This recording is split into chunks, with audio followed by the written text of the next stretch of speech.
आतापर्यंत तुम्ही ऐकली नसेल आणि पुढेही असं घडेल असं वाटत नाही, इतकी मोठी भयानक आणि खळबळजनक बातमी आहे.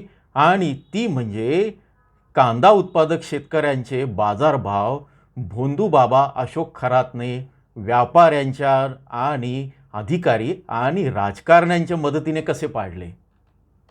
ही सगळी माहिती आपण आजच्या व्हिडिओत समजून घेणार आहोत.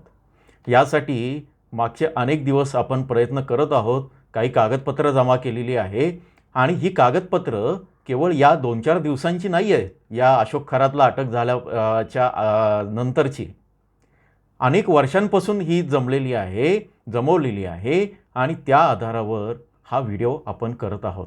हा व्हिडिओ कदाचित मोठा होईल, पण यातील जी माहिती आहे ती अगदी बारकाईनं ऐका. ही सर्व कुठेही वेग कमेंट वगैरे न करता पुराव्यांसह तुमच्यापुढे ॲग्रोशिवार घेऊन येत आहे. नाफेड NCCFच्या कांदा घोटाळ्यामधलाच हा एक प्रकार असून शेतकऱ्यांचे कांदा बाजारभाव या भोंदू आणि लिंगपिसाट अशा अशोक खरातने कसे पाडलेत हे त्या संदर्भातलं हा सगळा विषय आहे. नमस्कार, ॲग्रोशिवारमध्ये आपल्या सर्वांचं स्वागत आहे.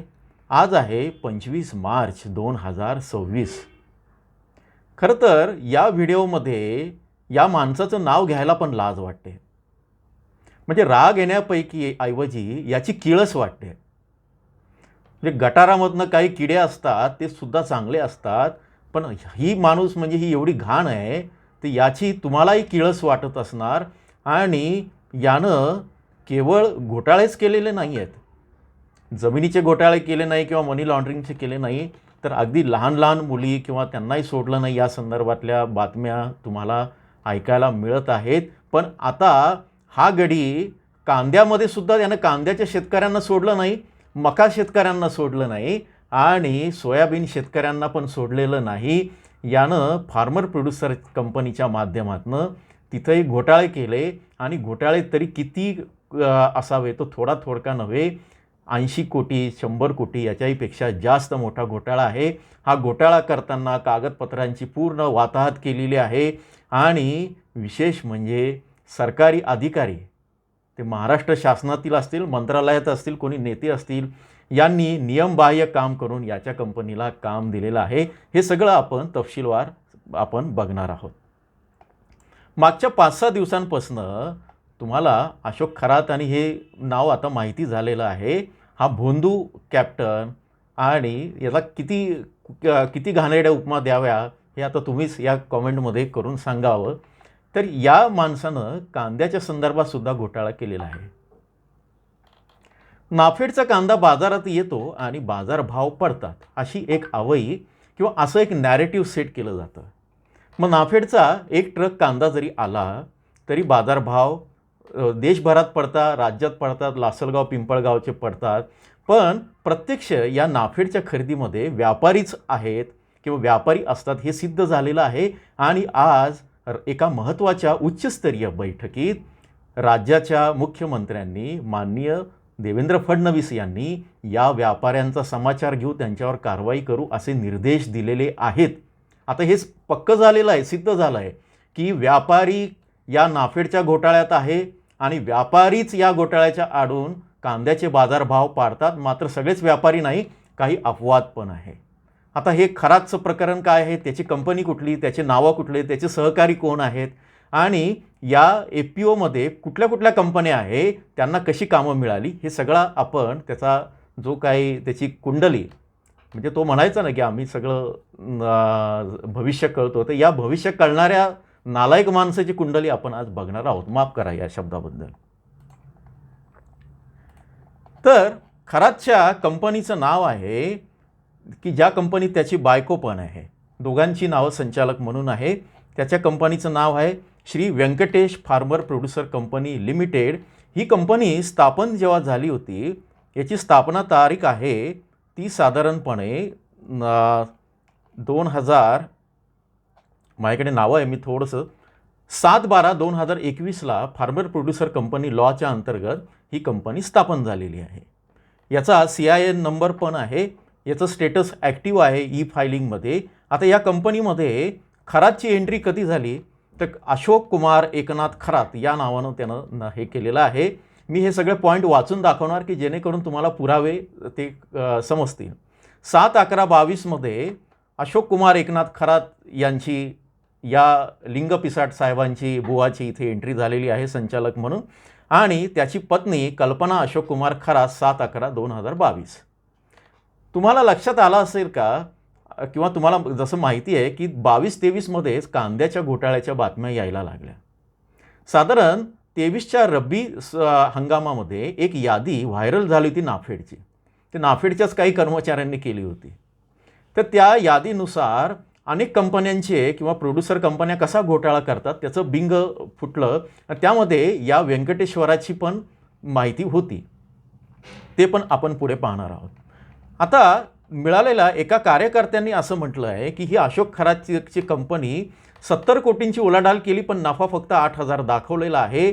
याच्या अंतर्गत 8 ते 9 फार्मर प्रोड्युसर कंपन्यांनी रजिस्ट्रेशन केलेलं. आता त्या कंपन्यांची नावं काय आहे ते एकदा बघूया. त्याच्यामध्ये ती यादी पण माझ्यापुढे आहे. एक महत्त्वाची कंपनी आहे ती म्हणजे गणेश ज्योती ॲग्रो प्रोड्युसर कंपनी सिन्नरची आहे. याचे शेअर होल्डर काय 100 आहेत वगैरे वगैरे ती काय माहिती सांगणार नाही. 31 मार्च 2023च्या नोंदणीनुसार ही सगळी माहिती आहे. त्याच्यानंतर नवस्फूर्ती फार्मर प्रोड्युसर कंपनी लिमिटेड,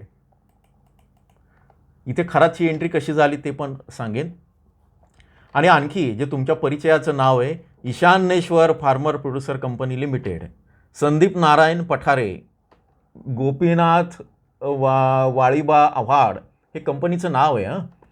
त्याच्यानंतर Shahu farmer producer company limited, त्याच्यानंतर Shahagad farmer producer company limited, त्यानंतर Bhabad Tukaram Mahadu, Saurabh Kashinath Barke, Namdev Santu Awhad, Malganga fresh farm producer company limited, Aosai farmer producer company limited, agro boundary producer company limited, त्याच्यानंतर काय Indrayani farmer producer company limited आणि Aditi agro producer company limited, अशा या सगळ्या कंपन्या ज्या आहे त्या या FPOच्या अंतर्गत असल्याची पक्की माहिती मिळते आहे. आता या कंपन्यांच्या याच्यामध्ये याचा प्रत्यक्ष काय होतं की जसा खरात बाबा जसा प्रसिद्धीला यायला लागला त्याचे मग राजकारणी नेत्यांशी संपर्क आले, अधिकाऱ्यांशी संपर्क आले, आणि ते कसे संपर्क होते तुम्हाला सांगण्याची गरज नाही. तर त्याचं ऑलरेडी विरोधक आणि अगदी सरकारचे लोकही सांगत आहेत. त्यामुळे तो पॉवरफुल व्हायला लागला. या पॉवरचा उपयोग करता यावा म्हणून त्याला या व्यंकटेश्वरा कंपनीत घेतलं गेलं किंवा तो स्वतःच त्यानं त्या कंपन्या स्थापल्या असाव्या असा एक कयास आहे. आणि त्या माध्यमातनं त्यानं नाफेडच्या कांदा खरेदीचं इतकंच नव्हे तर सोयाबीन, मका आणि या खरेदीचं कंत्राट मिळवलं आणि त्या माध्यमातनं घोटाळा केला. बरं, कंत्राट मिळवलं तर प्रत्यक्ष शेतकऱ्यांचा कांदा कमी खरेदी केला. आता कसा घोटाळा आहे ते बघूया. नाफेडच्या कांदा खरेदीत शेतकऱ्यांकडून नव्हे तर व्यापाऱ्यांकडून किंवा कांदा खरेदी करून व्यापाऱ्यांचाच कांदा गोडाऊनमध्ये दाखवला. तसेच कांदा खरेदी करून उर्वरित जे काही खरेदी केलाच नाही पण कागदोपत्री दाखवला आणि त्याचे पैसे लाटले. आता इथं आणखी गंमत आहे की शेतकऱ्यांच्या 7/12चा नंबर लिहावा लागतो, त्याच्या जागी यानं फक्त 7/12 असं दिलेलं होतं या खरेदीमध्ये. ही जवळपास काहीतरी 250 पानांचा रिपोर्ट व्हायरल झालेला आहे. ते सगळे पुरावे आपल्याकडे आहे. नाफेडचा कांदा खरेदी घोटाळा, त्यामध्ये या कंपनीचे पण उद्योग आहेत. तर हा त्यानं केलेलं होतं. आता याचे जे संचालक मंडळ आहे त्यामध्ये हे दोघं नवरा बायको आहेच, पण त्याच्यामध्ये 2 नावं अशी आहेत की जे व्यापारी आहेत, कांद्याचे प्युअर ट्रेडर व्यापारी आहेत, ज्यांचा कांदा शेतीशी काही संबंध नाही. आता हे अतिशय पक्की माहिती म्हणून तुम्हाला सांगतो, सोर्स पक्की आहे. आणि मला अतिशय आनंद होतो की ही सगळी माहिती अगदी दिल्लीवरूनच काही जणांनी पाठवलेली आहे. त्यामुळे तुम्ही विचार करा की याच्या बाजूने आणि विरोधात पण किती लोक आहेत. ठीक आहे, काही माहिती जी आहे काही व्यापाऱ्यांनी दिलेली आहे आणि ॲग्रोशिवाय नेहमी खात्री करूनच हे बोलत असतो. आता या सगळ्यात असं आहे की कांदा घोटाळा होताना बनावट 7/12 घेतली जातात हे तुम्हाला माहिती आहे. ईशान्येश्वर मंदिरात जे भक्त किंवा जे शेतकरी आले किंवा याच्या संपर्कात जे आले त्यांचे 7/12 यानं गोळा केले असावे असा पण एक संशय आहे आणि त्यांच्या नावावर बनावट कांदा खरेदी केली आणि प्रत्यक्ष मात्र तिथं काहीच नव्हतं.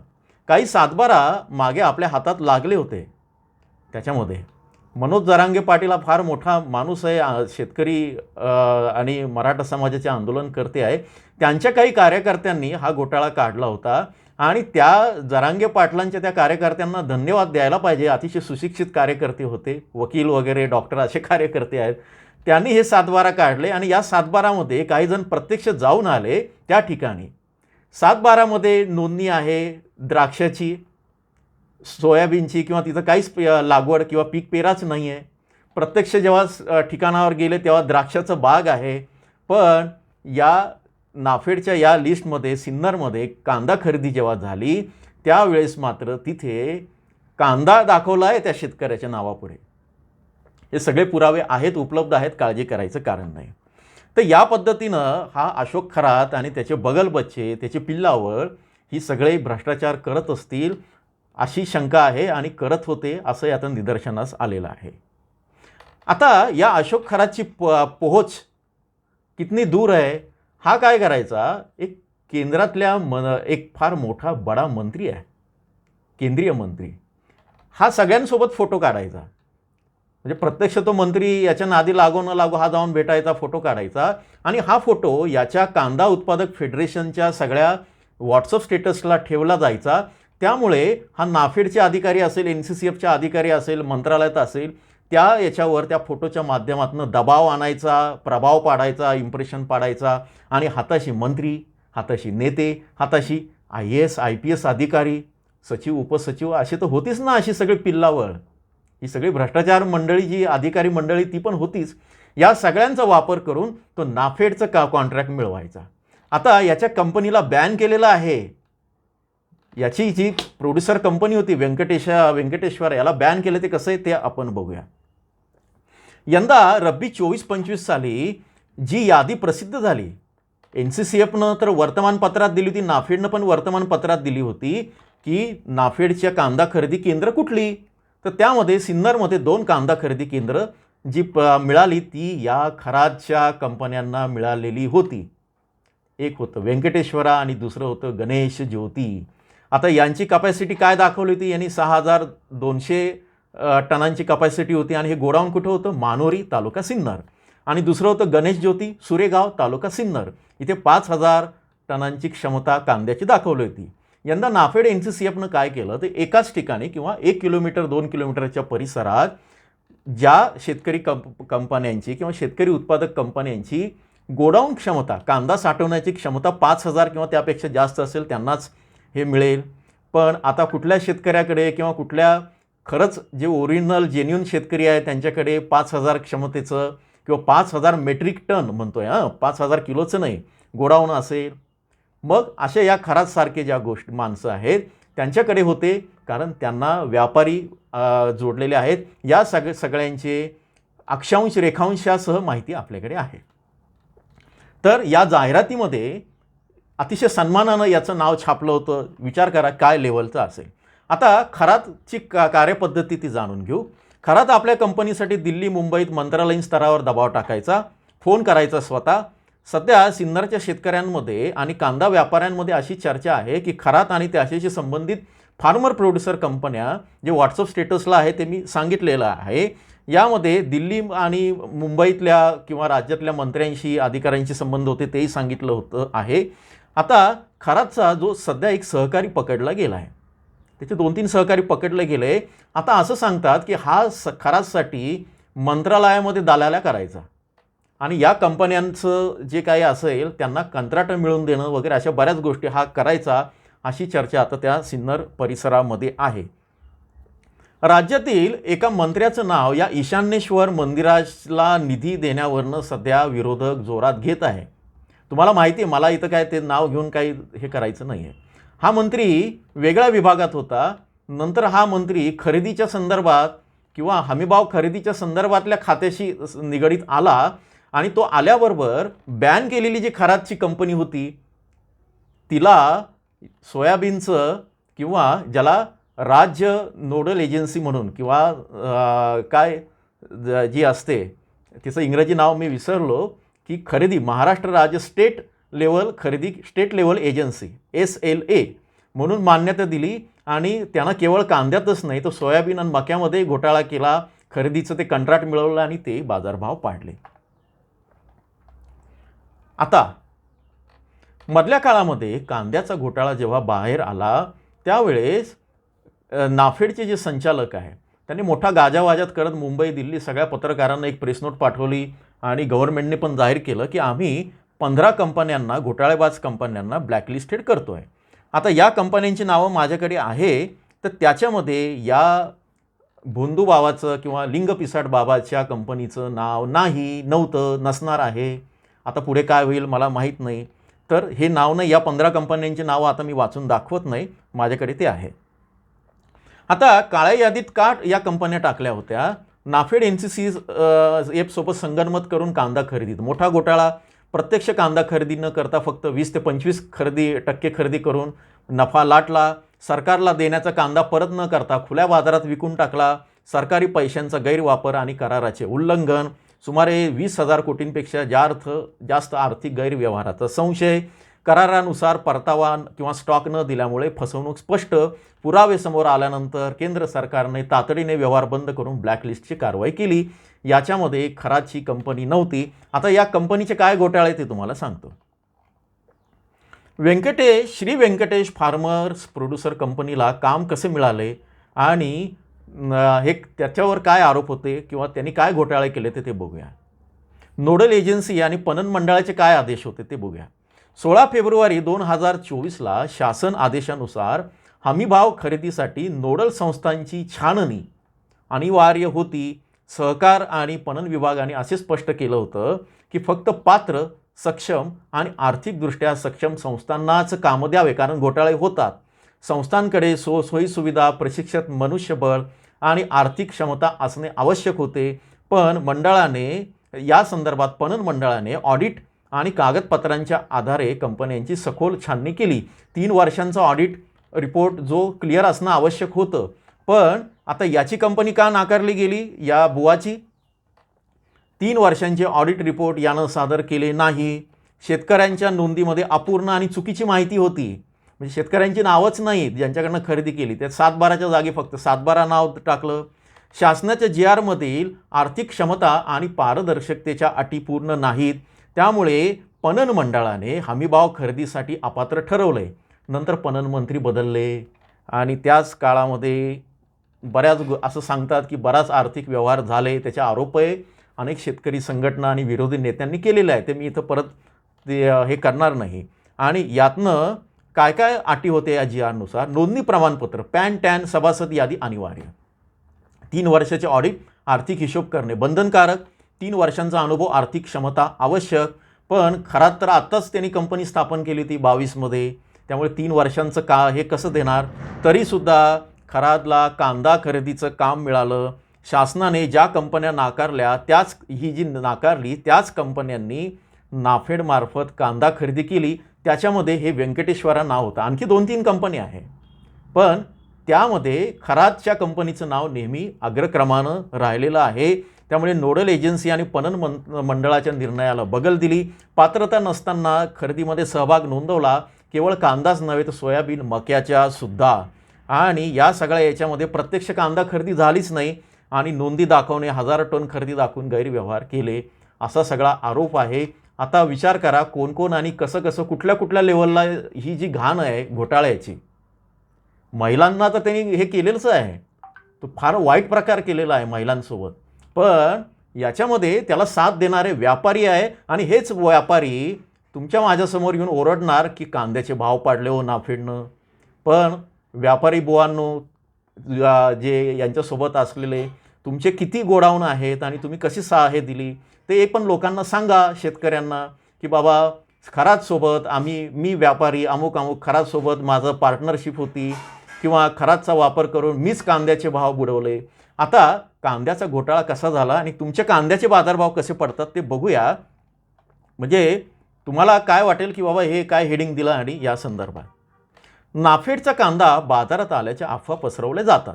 एक ट्रक जरी कांदा बाजारात आला आणि तो 2-3 बिल्डिंगला जरी पुरणारा असला म्हणजे शहरातल्या, तरीसुद्धा संपूर्ण देशाचे बाजारभाव पाडले जातात.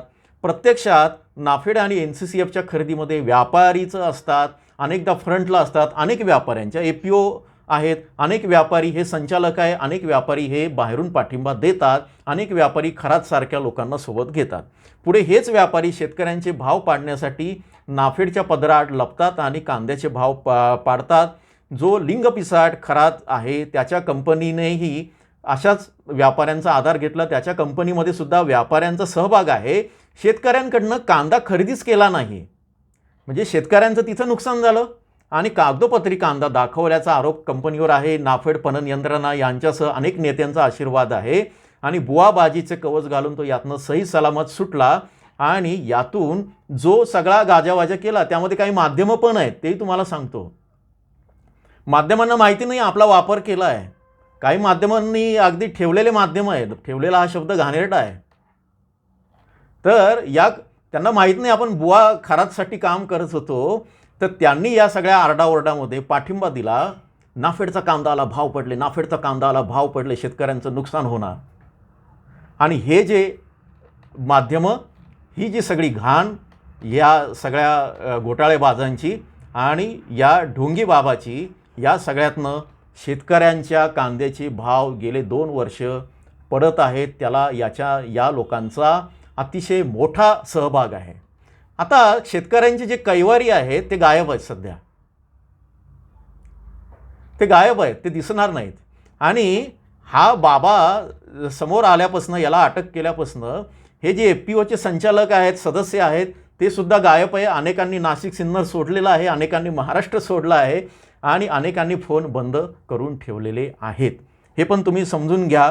पिंपळगावला जे शेतकरी आहेत, विश्वासराव माधवराव मोरे शेतकरी नेते होते, फार मोठे आणि फार तत्ववादी, ज्यांनी कांदा शेतकऱ्यांपासून सगळ्यात मोठी आंदोलनं उभारली आणि शेतकरी संघटना ज्यांनी उभारली ते माधवराव खंडेराव मोरे हे अतिशय आदरणीय नेते होते. यांचे हे चिरंजीव.